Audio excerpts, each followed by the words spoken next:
नमस्कार सभी भाई बहनों को।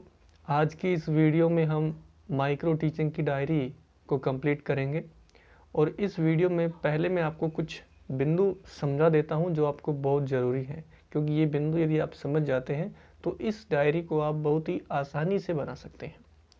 देखिए, जो माइक्रो टीचिंग की जो डायरी होती है उसमें हमें कोई भी 2 लेसन प्लान बनाने पड़ते हैं और वह 2 लेसन प्लान हमारे विभिन्न कौशलों पर आधारित होते हैं। आपको पता होगा कि माइक्रो टीचिंग बनाते समय हमको 5 कौशल करवाए जाते हैं। जब आपकी माइक्रो टीचिंग करवाई होगी आपके महाविद्यालय के अंदर तो आपको 5 कौशल सिखाए जाते हैं, जिसमें पहला कौशल प्रस्तावना, दूसरा होता है व्याख्या, फिर प्रश्न, फिर पुनर्बलन और फिर शामपट कौशल।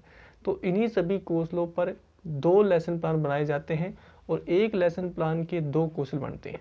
2 लेसन प्लान के एक, मतलब प्रस्तावना यदि कौशल है तो प्रस्तावना की हमें 2 प्रस्तावना बनानी है अलग अलग लेसन की।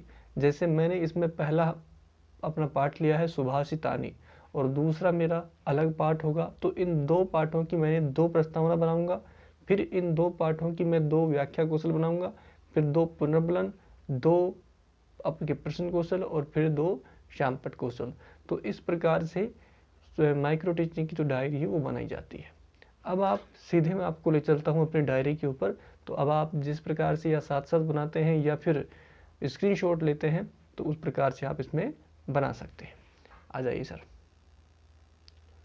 ये देखिए, आपको जो पहले जो होते हैं ना, जो आपके शिक्षण जो उद्देश्य होते हैं 6, ज्ञानात्मक, अवबोध, अर्थात्मक, कौशलात्मक, वो आपको इसमें नहीं लिखने हैं। आपको सीधे प्रस्तावना से पूर्व ज्ञान से शुरू करना है जैसे इसमें किया गया है। और अब आप देख सकते हैं प्रस्तावना पहली, इसको आप स्क्रीनशॉट ले लीजिए।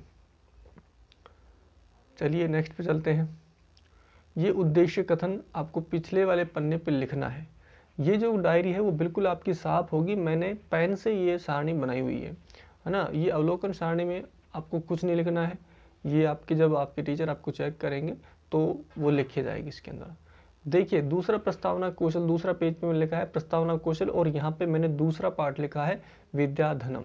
ठीक है, पहले पे सुभाषितानी था, अब दूसरे पे विद्याधनम, मतलब दूसरे पार्ट की प्रस्तावना तैयार कर रहे हैं। तो अब आप इसमें भी आप स्क्रीनशॉट ले सकते हैं। इसी प्रकार से आप भी यदि आप किसी अन्य विषय से हैं तो इसको देखकर आप आसानी से बना सकते हैं। देखिए, स्क्रीनशॉट ले लो भाई।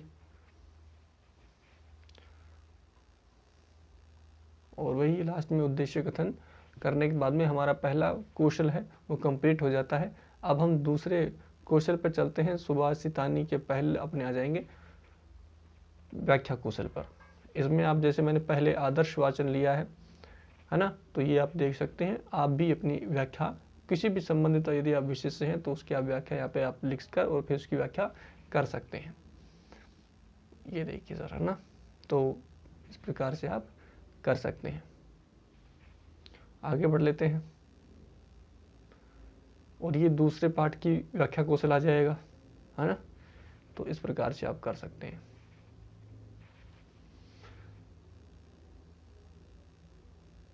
ये लीजिए, इस प्रकार से आप इसका अनुवाद और व्याख्या कर सकते हैं। तो ये दोनों ही जो पाठ हैं हमारे, उनके दोनों ही पाठों की व्याख्या कौशल यहाँ पे पूरी हो जाती है इस प्रकार से।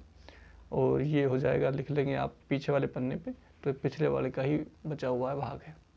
अब यहाँ पे हमारा तीसरा कौशल रहता है प्रश्न कौशल, जो आपको नजर आ रहा होगा। प्रश्न पूछता है छात्राध्यापक और जो छात्र हैं वो उसका उत्तर देते हैं। वो क्या क्रियाएं करते हैं उससे संबंधित इसमें बात लिखी जाती है। इसमें आप कितने भी प्रश्न बना सकते हैं, 5, 10, 15, जितने प्रश्न आप बनाना चाहो उसमें बना सकते हो। ये लीजिए, सभी स्क्रीनशॉट ले लिया होगा आपने। आगे बढ़ लेते हैं हम। ये लीजिए, इसका भी आप स्क्रीनशॉट ले लें और फिर हम आगे बढ़ते हैं। देखिए, दूसरा पार्ट का प्रश्न कौशल आ चुका है विद्याधनम का, ना। तो आप इस प्रकार से 2 जो आप बनाएंगे, ये बनाएंगे कौशल, प्रश्न कौशल के 2 पाठों के। ले लिया होगा आपने स्क्रीनशॉट। आगे बढ़ जाते हैं और इसी प्रकार से हमारा चौथा कौशल आ जाता है पुनर्बलन कौशल। तो ये आप देख पा रहे होंगे, वही प्रश्न है जो प्रश्न कौशल में जो प्रश्न होते हैं, वैसे जब हम प्रश्न पूछेंगे, छात्र उसका उत्तर देगा, तो हमें बदले में उसको पुनर्बलन देना होता है। सही है, ठीक है, अच्छा है, शाबाश, इस प्रकार से पुनर्बलन दिया जाता है। तो ये आप लिख देंगे इसके अंदर। पिछले ही जो प्रश्न कौशल में जो प्रश्न होते हैं, बस एक सारणी आपको बनानी पड़ती है, उसमें आपको लिखना पड़ता है। इस प्रकार से आप लिख दीजिएगा। ठीक है, आगे बढ़ लेते हैं। और ये जो 10% आपने करवा देंगे आप कंप्लीट। फिर हमारा दूसरा पार्ट आ जाता है। दूसरा पार्ट का भी पुनर्वलन क्वेश्चन आ जाएगा। इसी प्रकार से जो पिछली बार प्रश्न पूछे हैं उन्हीं को हमें यहाँ पर सम्मिलित करते हुए और पुनर्वलन के नाम से एक सारणी बना लेंगे और उसमें अपन कर देंगे और इस प्रकार से हो जाएगा कंप्लीट। अब हम बढ़ते हैं आगे, ये बचा हुआ हिस्सा आ जाएगा।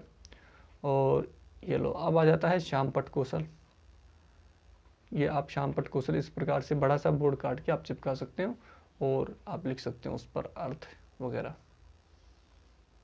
ये इस प्रकार से आप कर सकते हो। आगे बढ़ते हैं। हमारा लास्ट जो है ये श्यामपट्ट कौशल विद्याधनम, ये आप इस प्रकार से दे सकते हो और ये आप स्क्रीनशॉट ले लीजिए इसका, या फिर आप साफ साफ करते हैं तो वीडियो को रोक कर आप लिख सकते हैं। ये उसका नीचे हमने क्या किया है उसमें आप लिख देंगे और ये इस प्रकार से। तो इस प्रकार से आपकी पूरी की पूरी जो माइक्रो टीचिंग डायरी है वो कंप्लीट हो जाती है। मुझे पूरा उम्मीद है कि आपको ये वीडियो समझ में आई होगी और आप इस वीडियो को देखकर आप अपनी माइक्रो टीचिंग की डायरी को आसानी से बना सकते हैं। मिलते हैं बहुत जल्द एक नई वीडियो के साथ। तब तक बहुत सारा अपना ख्याल रखिए। आबाद रहिए, जिंदाबाद रहिए, मुस्कुराते रहिए। धन्यवाद।